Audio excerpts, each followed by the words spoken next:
After a lot of deliberation, Anna and I decided to take our honeymoon to the beautiful 50th state of Hawaii.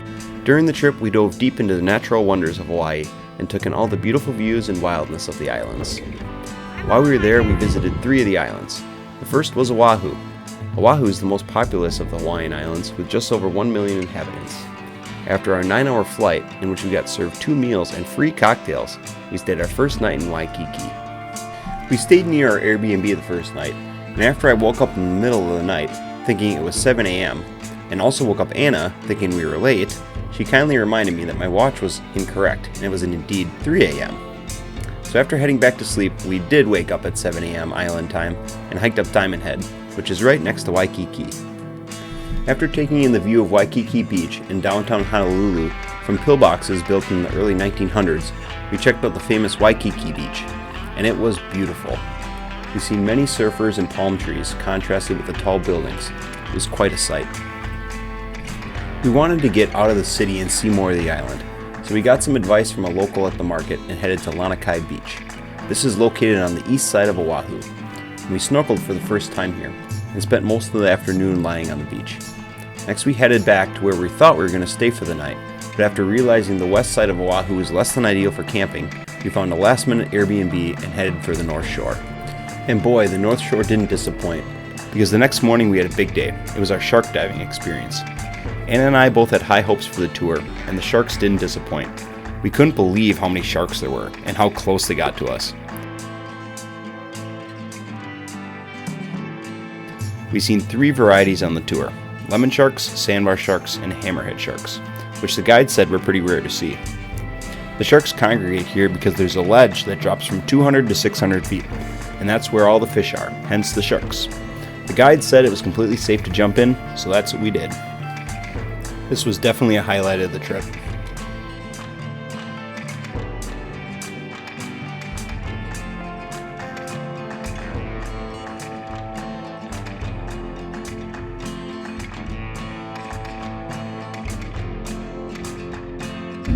Oh, there's one. What? I'm just kidding.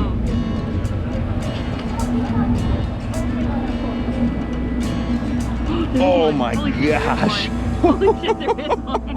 Oh my god. Oh my gosh, there's another one. Oh, nice. Wow. Hopefully the right spot. Get higher, get into the water. We're gonna go here very shortly. Wow, okay. Terrifying. So cool. We checked out Turtle Beach and seen some green sea turtles for the first time, casually laying on the beach soaking in the island rays. We didn't know it when we booked our Airbnb, but it was only a mile from the famous Bonsai Pipeline, which is a world-famous surf spot with some killer waves. We stopped here briefly and decided to start our boogie boarding experience on some smaller waves, so we got a recommendation to head to Waimea Bay first. This spot was perfect. Well, almost. What happened? Well, I was out with my boogie board, and first go around, and I was like, I'm gonna catch a big one, and I caught a big one, and as I came in, I and did a little tumble, and there were my glasses. They're gone. You're now part of the Pacific. We thought we'd be able to find them. After making a phone call to the local Walmart to make sure I could get a replacement pair, we went back out into the water, where I made a couple jumps off the 25-foot cliff into the crystal clear water. Anna and I really enjoyed riding the waves on our boogie boards here. It was great. Next we headed over to Sharks Cove, which was our first snorkeling spot. The cove had calm water, making snorkeling fun and easy. Then we headed back to the pipeline, where we caught some really big waves and laughed as we got taken out by the 10-footers breaking in front of us. We headed into town and got my replacement glasses, then headed to bed.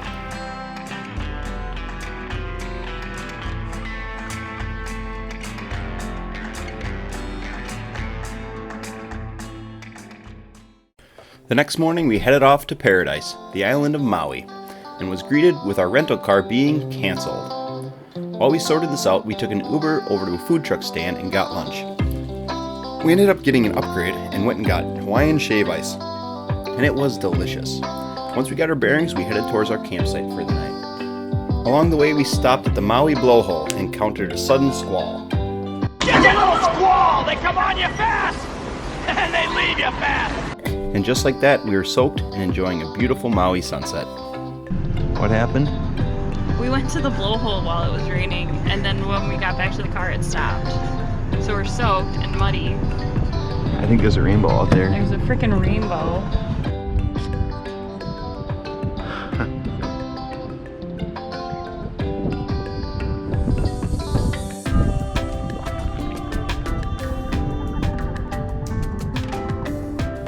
We got dinner at the Maui Brewing Company and headed back to our Tentalo for the night.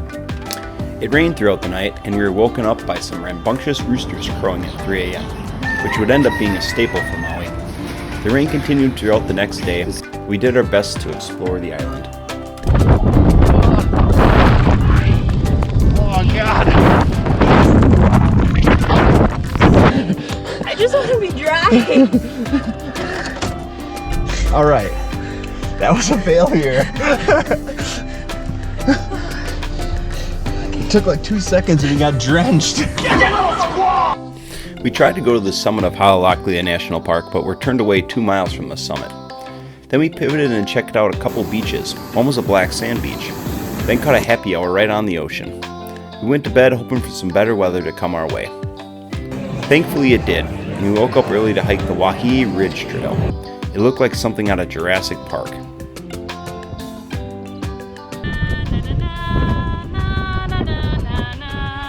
Welcome to Jurassic Park.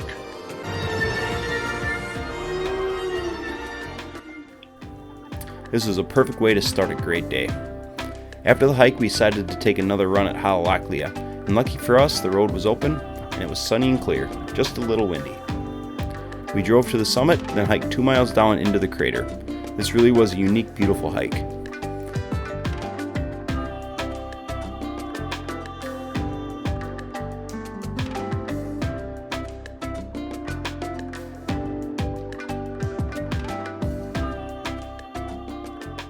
We made it back in time for a happy hour at Monkey Pod, which everyone we talked to recommended, and watched the sunset at Wailea Beach. This is what Maui's all about. We headed back to our hostel for a good night's sleep, and started the next day with a hearty breakfast at the Tasty Crust, a local favorite. Then headed out with a group from the hostel for a day tour. We got onto a boat which would be about as large as the animal we were about to see. Wait a minute, we don't even know if this thing is safe or not. Well, best way to find out is to get her out on the ocean, kitty. Anything's gonna happen, it's gonna happen out there. Of course, the animals we would see would be humpback whales, and a lot of them. The guide said at the time we were there were around 20,000 humpback whales around the island of Maui. This is why we were seeing them all over the place. We've seen a baby whale playing with its mother and slapping the top of the water with its tail, and we even got to see a couple whales breach out of the water, which is very exciting. Next, we headed to a couple of the tour guide's favorite beaches, and we chatted with the others on the tour. After the beaches, we headed back to the hostel for a quick dinner, and Anna and I headed out to a concert at the Maui Center for the Arts. Revolution happened to be playing, and Anna and I have enjoyed their music since we were in high school, so we had to go to the show. This was another fun, spontaneous highlight for our trip. After the show, we walked back to the hostel with some friends that we met that day on the tour, and enjoyed the free beer they have every Friday night. The next day, the waters were calm enough to snorkel again, so we headed to a marine preserve on the south end of the island, and we dove right in. The waters were crystal clear, and there were many varieties of fish. The color of coral was just unbelievable. This is something I've always wanted to see. The person working at the sanctuary said that it's one of the best places in the world to snorkel, so we hit this just right. Sadly, our time was up in Maui, but we still had one island to go, the Big Island, and some of the best adventures yet. Getting spread out, just like the president. No jet bridge required here. They call it the Big Island. They're right. It's larger than all the other islands combined. And unlike the other islands we visited, it's nowhere near as populated. So this is what I was thinking of when I think Hawaii. We landed in Kona and headed towards Volcanoes National Park. We spent the night in the Volcano Inn, which is a really cute B&B right next to the park. I love the papaya boats in the morning. We woke up the next day and couldn't believe the size of the Kilauea caldera. Kilauea is one of the most active volcanoes on Earth. We both had a bit of an uneasy feeling while walking around in the park, knowing that the volcano could erupt at any time. There were steam vents all over the park, and we were able to hike down onto the Kilauea caldera.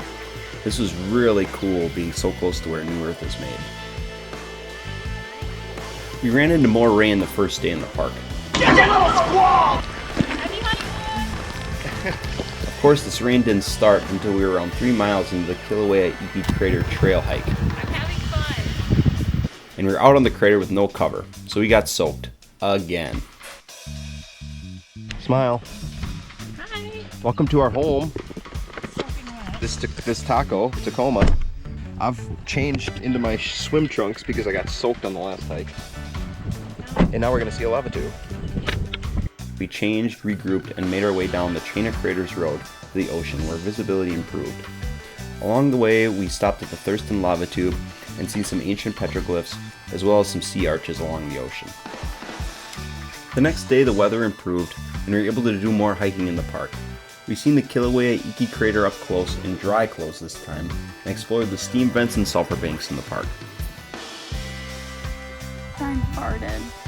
Next, we decided to do a little relaxing and headed to some lava-heated hot springs on a black sand beach outside of Hilo. This was a really cool experience, and it was free too. Anna and I love the hot springs, and it was a great way to relax towards the end of our trip. We stayed the night in Hilo and prepared for our next stop, Mauna Kea, the highest point in Hawaii. We'd been checking if the road to the summit was open, and it had been closed the whole time we were in Hawaii. But luck ended up being in our favor, and the road opened up that morning after being closed for 5 weeks. Mauna Kea is my 5th state high point at 13,803 feet. Mauna Kea is a special mountain because it's the tallest on Earth, and it's measured from its base on the bottom of the ocean. Mauna Kea also features the largest astronomical observatory on Earth, with telescopes operated by astronomers from 11 countries. The combined light-gathering power of these telescopes is staggering, at 60 times greater than that of the Hubble Space Telescope. We stayed at the top of the mountain for a couple hours, and then headed down and back towards Kona. That evening, we took a nighttime snorkeling tour with manta rays, and boy was this amazing. The manta rays got right next to us, not to mention jumping into the ocean in the dark. That was pretty crazy. This was definitely another highlight of our trip.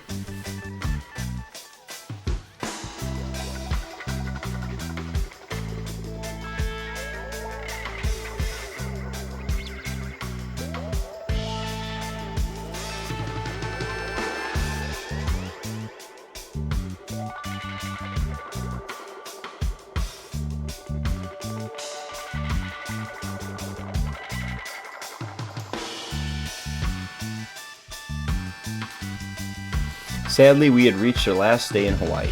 Man, Hawaii's great. Expensive, but great. How could we go to the Big Island without sampling some famous Kona coffee? We found a free coffee farm tour near the city of Captain Cook. And believe it or not, this was the first time Anna and I had ever seen a coffee tree. We went on the tour and sampled all different types of coffee from the farm. We also checked out a couple of national park sites that were nearby. The first was Puahonua, which is regarded as sacred by the native Hawaiians. This is what I think of when I think of an island paradise, and serves as a refuge for all people in our modern world. We snorkeled in Kalia Bay right next to the park, and seen hundreds of yellowfish. We made our way back to Kona and had our last island dinner at the Kona Brewery. This was a fitting last dinner for our honeymoon. Although we did have a little bonus on this trip. On our way back to Wisconsin, we made a stop in Phoenix and visited Saguaro National Park, which is outside of Tucson. Here we hiked around the 200-year-old cacti and couldn't believe how many of them there were. Saguaros only grow in the Sonoran Desert and in a small band in southern Arizona and northern Mexico. Anna also had tickets to see Taylor Swift with her cousin Kelsey. This was Taylor's first concert on the Eras Tour and the first live concert she's done since COVID, so the energy was high in Swift City.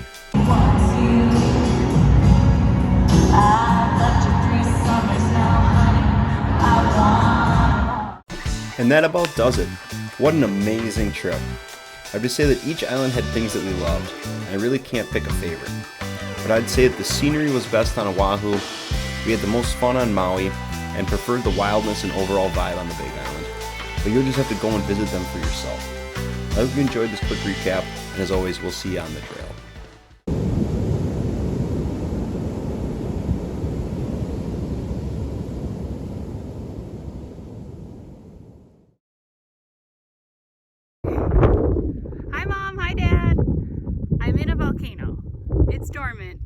but it's still a volcano. It's very cold and windy.